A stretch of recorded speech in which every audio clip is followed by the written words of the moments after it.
Discovery in the dark. The warning lights on Harrison Reed's ancient salvage ship blinked lazily against the backdrop of Kepler 186's purple sunset. Through viewport crystals weathered by 3 decades of space debris, he watched the research outpost's remains drift like fallen leaves in the thin atmosphere. Another dead colony. Another silent grave among the stars.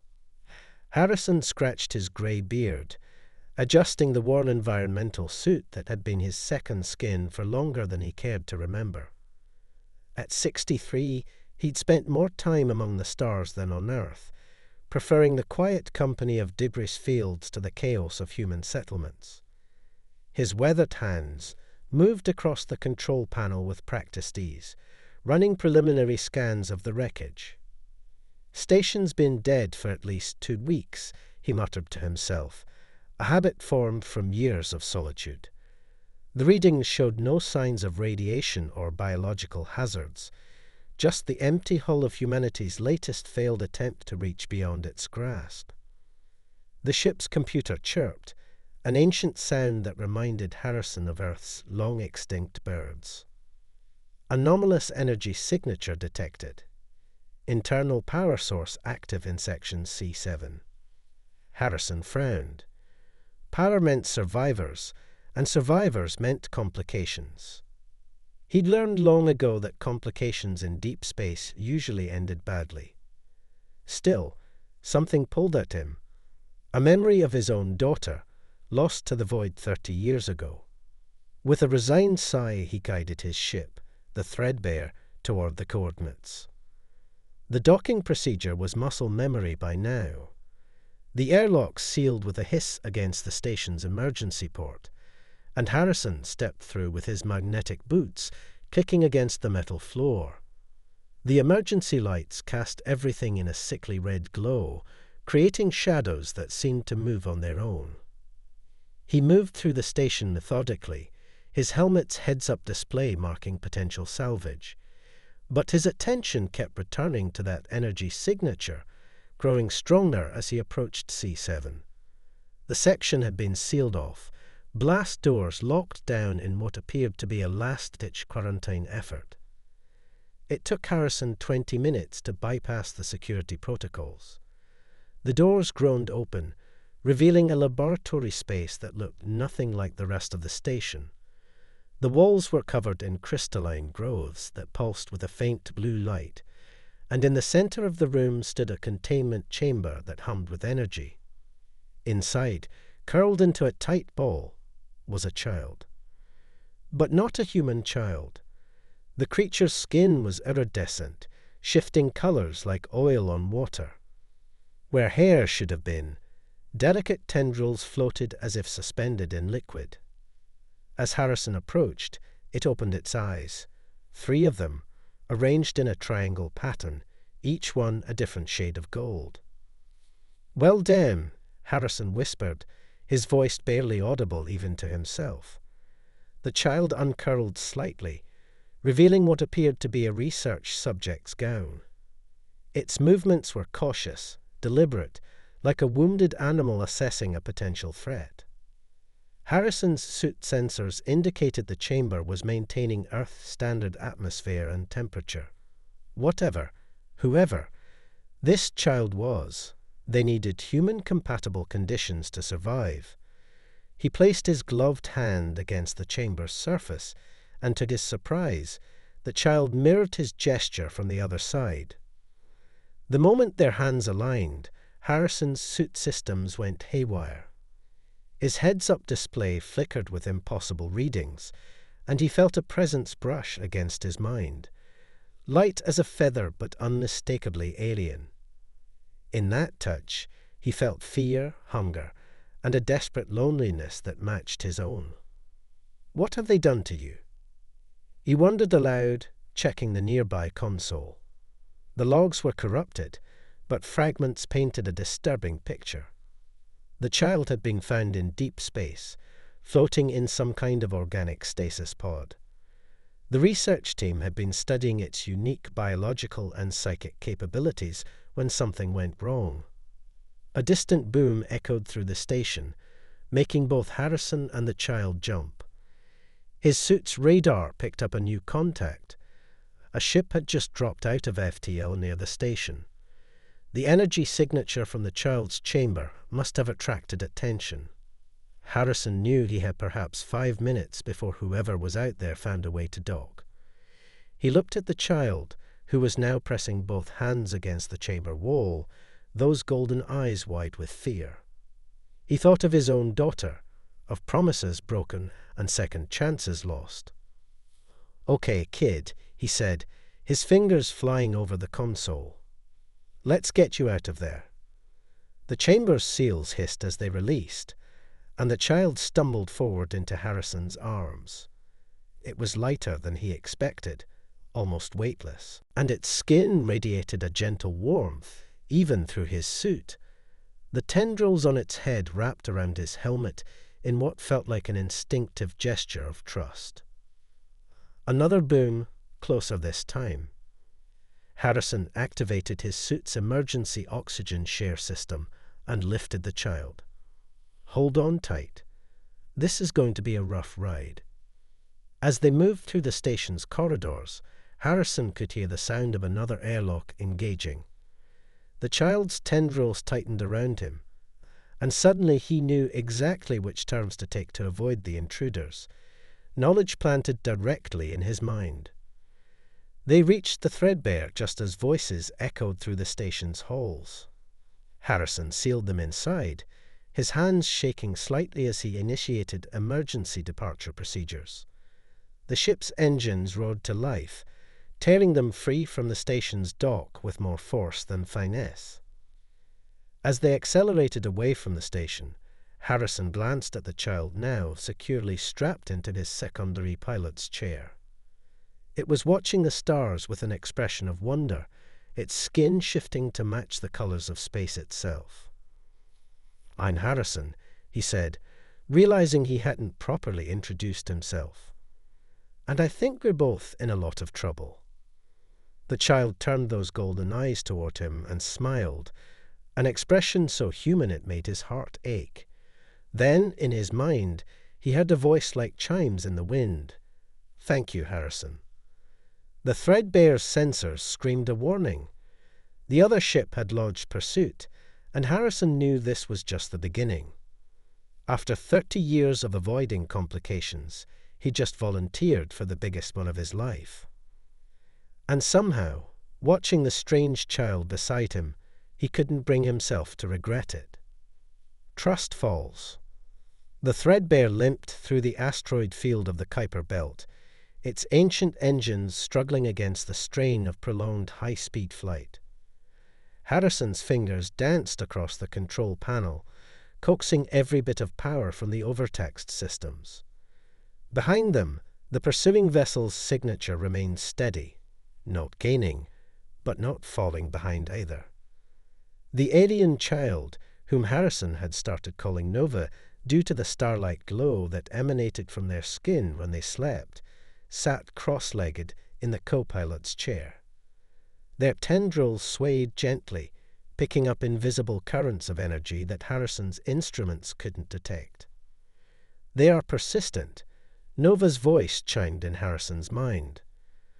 After 3 days of running, the child's telepathic communications had become clear, though they still carried an otherworldly echo that reminded Harrison of whale songs he'd heard in Earth's oceans long ago. "Bounty hunters usually are," Harrison replied, freighting the ship between 2 massive asteroids. "Especially when the prize is valuable enough." He glanced at Nova, noting how their skin had taken on a darker hue, matching the shadows of the asteroid field. "And you, little one, are probably the most valuable discovery in human space right now." Nova's 3 golden eyes blinked in sequence, a gesture Harrison had learned indicated deep thought. The ones at the station, they thought the same. They believed I could help them understand the barrier. "What barrier?" Harrison asked, but Nova had already retreated into silence, their attention drawn to the ship's small viewport. A proximity alarm blared, and Harrison cursed as he yanked the controls. A mining drone, dormant and dead in space, had nearly clipped their port wing. The Threadbare's engines whined in protest at the sudden maneuver. "We can't keep this up forever," Harrison muttered, checking their fuel reserves. "We need supplies, repairs, and a plan that doesn't involve running until we break down." Nova's tendrils suddenly stiffened, and their skin flickered with pulses of warning red. Danger. The warning came just as Harrison's sensors detected multiple new signatures dropping out of FTL around them. The bounty hunters had called for reinforcements. "Hold on tight," Harrison commanded, pushing the Threadbare into a steep dive beneath the asteroid field's plane. The ship shuddered, structural integrity alarms joining the chorus of warnings in the cockpit. Nova's tendrils extended, wrapping around the ship's control console. Suddenly, Harrison felt his awareness expand. Through Nova's senses, he could perceive energy flows he'd never known existed, eddies and currents in space itself. Acting on instinct, he guided the ship into these currents, using them to boost their speed while consuming less fuel. The pursuing ships opened fire, but their shots went wide as the Threadbare moved in ways their targeting computers couldn't predict.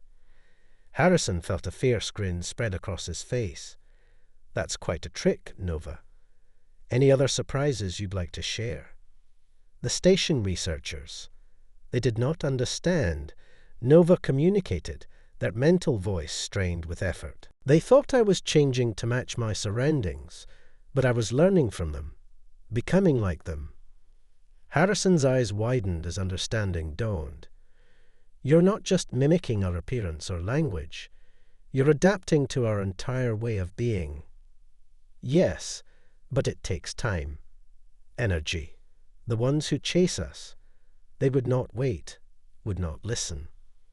A massive explosion rocked the asteroid field as one of the pursuit vessels crashed, unable to match their unusual flight pattern. Harrison used the chaos to dive deeper into the field, finding refuge in the shadow of a mineral-rich planetoid. As they waited in silence, hoping their pursuers would pass them by, Harrison noticed Nova trembling. The child's skin had become almost transparent, their internal organs visible as patches of swirling light.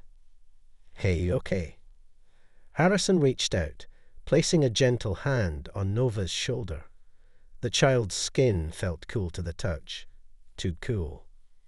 "Changing. Hurts sometimes," Nova admitted. The researchers, they tried to speed up the process. That is why. Images flashed through Harrison's mind. Alarms, screaming, containment failures. The station's destruction hadn't been an attack. It had been an accident caused by pushing Nova too far, too fast. "It's okay," Harrison soothed, pulling an emergency blanket from under his seat and wrapping it around Nova's shoulders. "We'll do this at your pace. No more running ourselves ragged. I know a place, an old mining colony in the Oort cloud. The kind of place where people don't ask questions and bounty hunters don't bother looking." Nova's skin gradually returned to its normal iridescent state, and their tendrils relaxed. "You would stay with me, even knowing the danger." Harrison thought of all the years he'd spent alone, running from his own past. "Kid, I've been looking for a reason to stop running for 30 years. Maybe you're it." A new alarm sounded. The Threadbare's port engine was failing. They'd need to make repairs before attempting the long journey to the Oort cloud. Harrison plotted a course to a nearby automated repair station, hoping their pursuers wouldn't think to look there. As they emerged from the asteroid field, Nova reached out and touched Harrison's hand. The child's 3 eyes met his, and Harrison felt a wave of emotion that transcended telepathic communication. Gratitude, trust, and something that felt remarkably like hope. "Harrison, Nova communicated softly. "What does it mean to have a father?" The question caught him off guard, making his throat tight with unexpected emotion. That's a complicated question, kid. Maybe we can figure it out together." The threadbare limped onward through the void, carrying its mismatched crew toward an uncertain future. Behind them, the bounty hunters regrouped, but for the moment, in the quiet of their shared sanctuary, Harrison and Nova had found something neither had expected: a family. Awakening. The automated repair station loomed before them like a mechanical spider suspended in space, its multiple docking arms extending outward into the void. Harrison guided the threadbare toward one of the less visible bays, hoping the station's constant traffic would help mask their presence. Nova watched the approaching station with obvious fascination, their skin rippling with patterns that mimicked the station's blinking lights. There are others here, many others. Their minds, they shine. Try not to peek too deeply, Harrison warned, executing the docking sequence. Most folks out here value their privacy, and we need to keep your abilities hidden while we make repairs.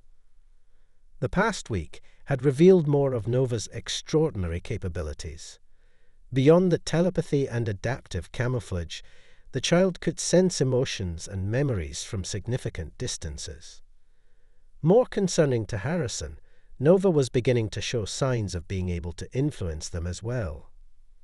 As they secured the ship, Harrison helped Nova into a hooded cloak he'd modified to accommodate their tendrils. "Remember what we practiced. Keep your eyes downcast, stay close to me, and if anyone asks." "I am your child from the Epsilon colonies, affected by local radiation. The hood is for protection against standard lighting." Nova's mental voice carried a hint of amusement. "You worry too much, Harrison." "That's what fathers do, apparently," Harrison muttered, still adjusting to their evolving relationship. He checked his worn pulse pistol before concealing it beneath his jacket. "Let's make this quick." The repair station's main concourse was a chaotic blend of legitimate traders and questionable characters. Harrison guided Nova through the crowd, heading for a parts dealer he'd worked with in the past. They were halfway there when Nova suddenly froze. "Harrison." The child's mental voice trembled. "Something is wrong. The lights are going out." "What lights?" Harrison asked, but then he felt it too. A creeping darkness at the edges of his consciousness. Around them, other people in the crowd began to stumble, their movements becoming erratic. Nova's tendrils writhed beneath the cloak. "They are here. The void dancers. The ones who made me." Before Harrison could respond, the station's artificial gravity fluctuated. People screamed as they were lifted briefly off their feet. Emergency lights flashed, and security shutters began slamming down across shop fronts. Through the chaos, Harrison spotted them. 3 figures moving with unnatural grace, their bodies covered in suits that seemed to absorb light. The crowd parted around them instinctively, as if repelled by some unseen force. "Run," Harrison commanded, pushing Nova toward a maintenance corridor. They sprinted through narrow passageways, the sound of pursuit growing closer. Nova's hood fell back, revealing their glowing skin. "I cannot maintain this form," Nova communicated frantically. "The darkness, it pulls at me." They reached a junction, and Harrison made a split-second decision, taking the path toward the station's power core. The air grew warmer, thrumming with energy from the massive fusion reactors. The void dancers caught up with them at the core's observation deck. Harrison spun, placing himself between them and Nova. "Stay back," he warned, drawing his pistol. The central figure stepped forward, its suit rippling like oil on water. When it spoke, its voice seemed to come from everywhere and nowhere at once. "The specimen must be returned. It is incomplete." "They," Harrison corrected, his finger steady on the trigger. Nova is a they, not an it, and they're not going anywhere. Harrison. Nova's voice in his mind was different, stronger, more resonant. I remember now. I remember what I am. The child stepped forward, their skin blazing with light that made the void dancers recoil. The tendrils on their head extended outward, crackling with energy that interfered with the station's systems. You made me to bridge the gap. Nova spoke aloud for the first time, their voice harmonizing with frequencies that made Harrison's teeth vibrate. To navigate the spaces between spaces. But you forgot something important. The void dancers raised their hands, darkness gathering around them like physical shadows. But Nova stood firm, their 3 eyes now burning like miniature suns. You forgot to ask if I wanted to. What happened next defied Harrison's understanding of physics. Nova's body became a conduit for energy drawn directly from the station's core. Light and darkness clashed in the chamber, reality itself seeming to bend and warp.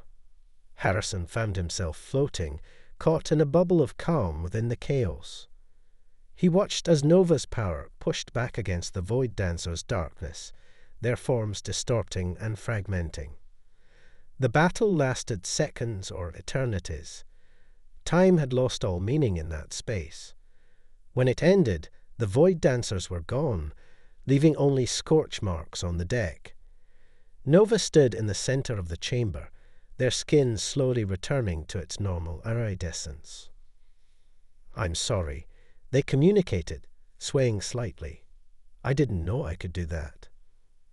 Harrison caught them as they stumbled. Pretty impressive for a first try, he said, trying to keep his voice steady despite his awe. Though maybe next time we avoid drawing power from a fusion core. Nova managed a weak smile. They will return. With more. The void dancers do not give up what they consider theirs. Let them come, Harrison said, helping Nova back toward the threadbare. We'll be ready. But first, we need to get you somewhere safe. I know some people in the Oort cloud colonies who might have answers about what you really are. As they made their way back through the station, Nova shared fragments of recovered memories, of a civilization that existed in the spaces between stars, of experiments to create beings who could bridge different realms of existence, of an escape pod launched into space carrying their last hope. Harrison listened, his mind reeling from the implications. The child he'd rescued wasn't just a scientific curiosity or a valuable specimen. They were potentially the key to humanity's next great leap into the unknown. More importantly, they were family. Harrison, Nova communicated as they reached the ship. I'm glad it was you who found me. Me too, kid, he replied, sealing the airlock behind them. Me too. The hidden colony. The Oort cloud colony of Haven lived up to its name, at least from the outside. Constructed within a massive comet's hollow core, its external surface was indistinguishable from the countless other frozen bodies drifting at the edge of human space. Harrison guided the threadbare through a concealed docking port, following coordinates provided by his old friend, Professor Randall Pike. Nova pressed against the viewport, their skin reflecting the crystalline formations that lined Haven's interior. There are many like me here.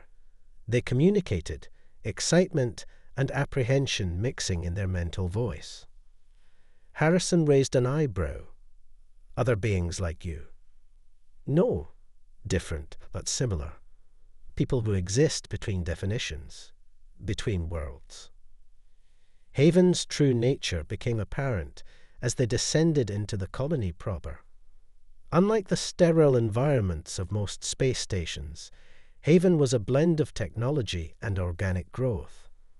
Bioluminescent plants provided lighting, and the architecture seemed to flow like liquid metal. Professor Pike met them at the landing pad, his dark skin creased with smile lines despite the serious situation. Harrison Reed, he said warmly, still finding trouble in the far reaches. "Trouble finds me," Harrison replied, embracing his old friend. "Randall, this is Nova. Nova, meet the smartest person I know who isn't technically human anymore." Pike's cybernetic eyes whirred as they focused on Nova. "Fascinating. You were right to bring them here, Harrison. Haven was built for beings who don't fit conventional categories." Over the next few days, Pike and his team of researchers, themselves a mixture of modified humans, artificial intelligences, and hybrid beings, worked to understand Nova's unique nature. Unlike the station scientists, they never pushed, never demanded, simply observed and learned. Nova thrived in Haven's accepting environment, their abilities growing stronger as they learned to control them. They could now maintain multiple forms, communicate with multiple minds simultaneously, and even manipulate the quantum fabric of space itself. But their peace was short-lived. The attack came without warning. The Void Dancers had returned, bringing with them a fleet of ships that emerged from spaces between normal space. Haven's defenses activated, but they weren't designed to fight an enemy that could ignore the normal rules of physics. A new dawn. The battle for Haven became a battle for the future of human evolution itself. The Void Dancers revealed their true purpose. They had created Nova as part of a grand experiment to force human advancement, to push humanity into transcendence, whether they were ready or not. In Haven's central chamber, as chaos erupted around them, Harrison watched Nova make their choice. They thought they could control evolution. Nova communicated to everyone in Haven simultaneously. But true growth cannot be forced.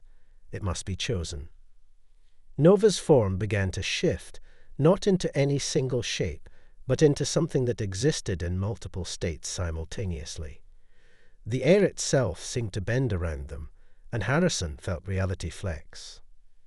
"Kid," he called out, reaching for them. "Whatever you're planning." "It's okay, Harrison."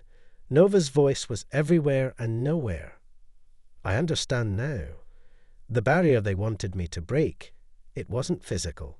It was conceptual. The barrier between what is and what could be."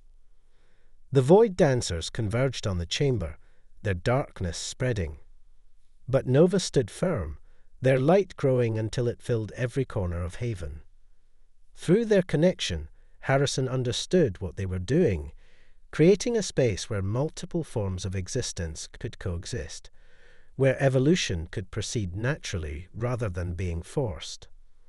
The light reached a crescendo, and for a moment, everyone in Haven, human, modified, artificial, and other, experienced a glimpse of what Nova could see: infinite possibilities, all existing simultaneously, each choice creating new branches of potential. When the light faded, the Void Dancers were gone, not destroyed but transformed. Their darkness had become part of the spectrum rather than its antithesis. Haven itself had changed, becoming a nexus point where different forms of existence could meet and learn from each other. Nova, still glowing softly, returned to Harrison's side. Their form was now stable, but somehow more complex, as if existing in additional dimensions that human eyes could only partially perceive. "I choose this," they said, taking Harrison's hand. "I choose to be both what I was made to be and what I want to be. I choose family." Professor Pike, examining the readings from Haven's sensors, shook his head in wonder. "What you've done, you've created a sustainable model for cooperative evolution. Different paths of development existing in harmony rather than competition." Harrison looked at Nova, his child, his teacher, his miracle, and smiled. "You've given us all a choice," he said. "That's more than the Void Dancers ever did." In the days that followed, Haven became exactly what its name promised: a sanctuary for those exploring the frontiers of existence.